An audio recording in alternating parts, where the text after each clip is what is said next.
All of social media has been blowing up with the debate of one gorilla versus 100 humans. The funny thing is that everyone seems completely divided onto who would win the fight. One side thinks that the gorilla would pull Winston and just completely thrash the army of humans with ease, while the other side believes that the sheer numbers would let the humans just beat up the gorilla like it's Naruto. But who is actually correct? Is a gorilla versus 100 people actually a fair fight, or is it actually a stomp? Does the gorilla win, or do the humans? Bro, let's find out. That gorilla is getting folded like a lawn chair every time, bro. Now, to begin, I think it's important to establish both sides of this fight. For the gorilla, we are assuming that this is essentially the strongest gorilla possible. Of the 4 gorilla species, easily the largest and strongest would be a silverback eastern lowland gorilla. At the absolute largest, gorillas can stand at over 6 feet tall and weigh between 400 and 500 pounds, the largest ever being about 600 pounds or even beyond. However, this fails to capture how a gorilla's overall proportions drastically exceed that of a normal human, with a wingspan of over 8 feet, drastically more muscle mass, and far less body fat. In comparison to the peak gorilla, the group of humans will be made up of 100 average people. There will be no boxers, nor MMA fighters or athletes, and instead it will just be 100 totally normal people with totally normal physical stats, with there being an equal number of men and women. Now, technically, average height and weight varies somewhat drastically across the planet, so for this video, we'll be taking the stats from just Americans when possible.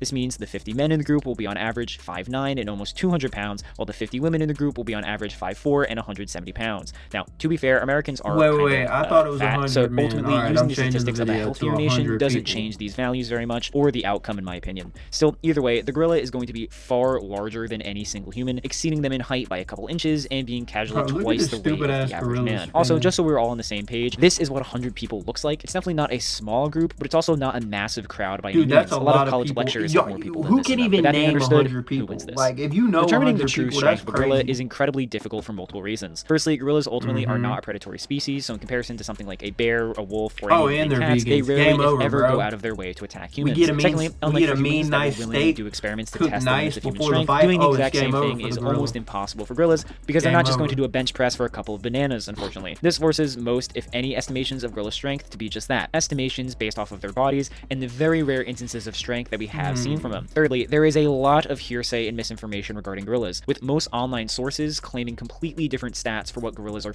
actually capable of. Finally, a lot of info about gorillas that does exist is oftentimes really old. The biggest issue, though, is that inconsistent information. For example, one website says they can lift 1,800 pounds, while another claims they can lift more than twice that at 4,000 pounds. Things get even more wild when these resources put it in terms of humans. Some claim that a gorilla is 8 times stronger than an average man. Another claims that they are 4 to 10 times stronger than a human. Another source claims 12 times, with another claiming that gorillas are a whopping 20 times stronger than a human. Clearly, the only consistent thing agreed on here is that gorillas are stronger than humans, but this much variation in number between sources is enough to say that these numbers are completely made up or very unsubstantiated. So let's look to what actual researchers have said about gorillas, or what we have actually seen them do in real life. Consistently, gorillas have been seen uprooting thin banana trees, shattering protective glass, and have broken human arms in brief attacks. Smaller and weaker primates like chimpanzees have shown feats of strength 2 to 3 times stronger than that of a normal human, around 800 to 1,200 pounds. Given that chimps are less than a quarter of the weight of a gorilla, suddenly the 4,000 pound claims look slightly more valid and would approximately make them 8 to 10 times stronger than a human being lifting-wise, though strength and weight don't exactly work that in a 1-to-1 ratio, clearly. Looking back to older information, the statements get harder to verify, but could also be potentially more legitimate, as these were real interactions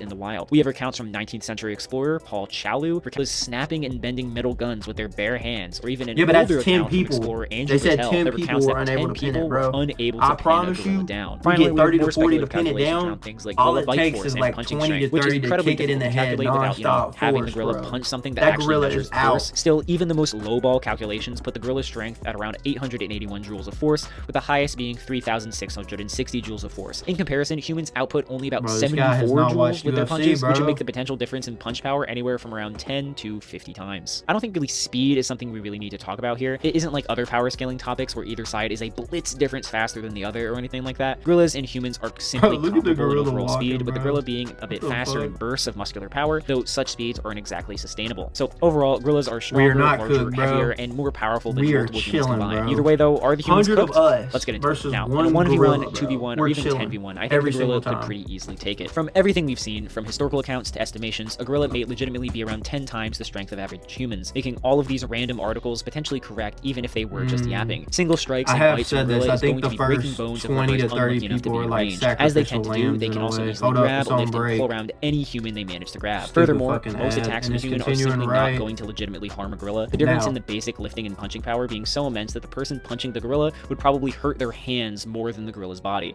But as the number of humans increases towards 100, things get worse and worse for the gorilla for multiple reasons. Firstly, but you're not aiming for the body, we're aiming for a knockout, we're aiming for the head, bro. Most conflicts between gorillas only last a couple minutes at most, which is actually true for most humans as well. I've said this too, they're gonna be too tired. 20, 30, 40 people, boom, there are still 60 humans the gorilla has to beat in order to win. Secondly, in this fight, strategy and coordination genuinely matter. For this fight to even happen, we kind of need to ignore the concept of fear for both sides. If a gorilla saw a group of 100 humans, they are very likely not going to attack and just run away. See, the goose ain't even scared of the gorilla, so why should we be scared of the gorilla? They're not going to jump in and help out. They are also running away. But that being said, if both sides legitimately want to beat the other with full conviction and no other options, 100 people can pretty quickly coordinate to absolutely bum rush on the gorilla, who simply would not be able to attack every person at once, even 20 people at once. Which brings up the third thing. Wait, for as strong as a gorilla is, especially a potentially tired gorilla, is simply not strong enough to hold off the weight of a coordinated group of humans. At the mid-end estimation of 1,800 pounds, even just 20 200-pound humans would be able to pin down a gorilla, with the only claim to the contrary being from a guy born in the 1500s. Would people get hurt and probably be killed in this effort to pin him down? But again, there are 50 dudes all prepared to do this, let alone the 50 women. But pinning isn't enough. The gorilla would need to be defeated, and even without tools, humans should be able to actually hurt gorillas. While human punches are far weaker than the apes, human kicks are overall far stronger. It can range from over 3,000 to over 4,000 joules, which is actually stronger than gorilla punches from a pure energy output standpoint. As there we go. We got some UFC so while yes, one guy randomly kicking a gorilla would probably do nothing, several dozen people all kicking at a gorilla's head while he's already pinned down would eventually take him out.